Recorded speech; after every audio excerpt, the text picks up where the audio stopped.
चतुर्नाम बपुए इनके परिवर्तन किए नाम शतुर्विघ्न अनेक।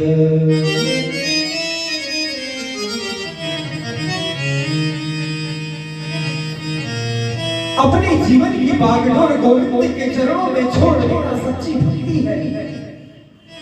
और एक बात कहूं, आप अगर मनमानी भक्ति कर रहे तो बंधु आपका उससे उपचार होना ही नहीं है। जिह्वान भक्ति भगवतो नामधेयम् चेतश्च स्मरति चरणारविन्दम् कृष्णाय नो नमति यच्छ्रे कदापि कृष्णो गत्याम्। भागवत का मतलब सिर्फ इतना है कि अपनी बागडोर गोविंद के चरणों में दे दो, यही भक्ति है। भक्ति ज्ञान वैराग्य और त्याग। भक्ति की व्याख्या हुई संक्षेप में, तो ज्ञान क्या है? क्या तमाम उपनिषदों को पढ़े लेना, गीता के सार को पढ़े लेना क्या ज्ञान है? नहीं बंधु। पोती पढ़ पढ़ जगमोहा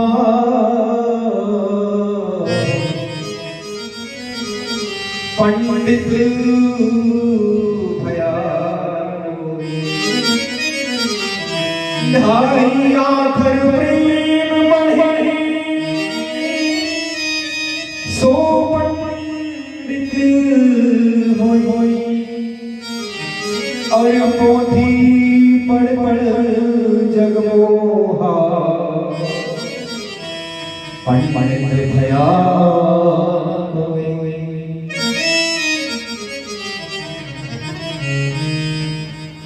जिसने अपनी बागडोर गोविंद के चरणों में दे दी उसे सारे उपनिषदों का ज्ञान मिल जाता है, गीता का सार मिल जाता है, 17 पुराणों का सार मिल जाता है। यही ज्ञान है। तीसरे शब्दों में व्याख्या हो रही है भक्ति की व्याख्या, ज्ञान की व्याख्या। अब तीसरी व्याख्या वैराग्य क्या है? क्या वस्त्र शरीर देह पर पीतांबरी धारण कर लेना वैराग्य है? नहीं बंधु। आज के समय में अगर घर में मतभेद हो जाए, पति पत्नी में विवाद हो जाए, तो एक वैराग्य वही उत्पन्न होता है। और दूसरा वैराग्य, अगर अभी शमशान के लिए कोई शव यात्रा अंतिम समय है तो एक वैराग्य वहां उत्पन्न होता है। वो वैराग्य कुछ क्षण के लिए है, कुछ अल्प समय के लिए वैराग्य है, लेकिन जो अंदर से जागृति हो जाए, संसार के संबंध में विषयों का चिंतन छूट जाए, वो वैराग्य है। भक्ति ज्ञान वैराग्य। अब बचा ता का स्पष्ट शब्द है त्याग। अब त्याग किसे कहते हैं बंधु? क्योंकि भागवत का शब्द तो भगवता भागवत। त्याग किसे कहते हैं? जब तक संसार का चिंतन हमारे मन में है तब तक त्याग नहीं है। अरे संसार में रहते रहते संसार के विषयों के चिंतन का त्याग कर देना सबसे बड़ा त्याग है। अगर हमें शुगर के पेशेंट हम कह देते कि हम मीठा नहीं खाते, त्याग नहीं है बंधु, ये आपकी मजबूरी है। त्याग तो वो है जब आपके साक्षात 56 भोग रखे हैं और आपके मन में खाने की इच्छा नहीं है, यही सबसे बड़ा त्याग है।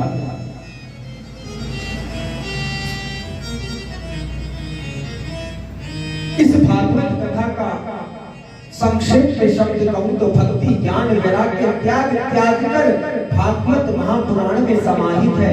इसलिए इसका नाम श्रीमद् भागवत महापुराण रखा गया। और इस कथा को कौन सुनते हैं?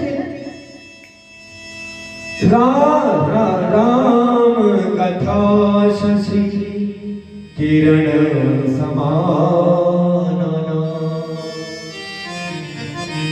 संत चकोर करे जय पाना। बाबा गोस्वामी तुलसीदास ने लिख दिया, राम कथा शशि किरण समाना, संत चकोर करे जय पाना। इस कथा को वही सुनते हैं जो भगवान के अनन्य प्रेमी हैं। भागवत शब्द की व्याख्या हुई। अब इस कथा को हम अगर चाहें सुन ले, इसका पारायण करा ले, हमारे अंदर बंधुओं ताकत नहीं है। भाग्यो बहुजन समरमरे सत्संगम चलबले पुरुषो यदा वै। अज्ञान है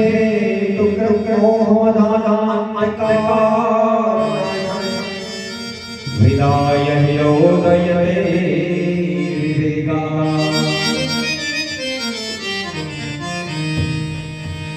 एक जन्म नहीं, दो जन्म नहीं, 10 जन्म नहीं, न जाने हमारे कितने जन्मों के पुण्यों का जब उदय होता है, तब हमें श्रीमद् भागवत कथा का श्रवण करने का अवसर प्राप्त होता है।